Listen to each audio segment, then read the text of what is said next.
ఎత్తావే తీపి వస్తువు చుట్టూ తిరిగే ఈగని చేశావే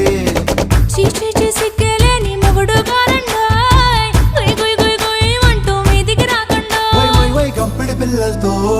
ఇంటిని నింపావే సాపాదిండు సంసారాన్ని మేడెక్కించావే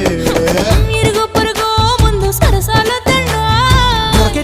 పడుకోరే కుక్కలాగా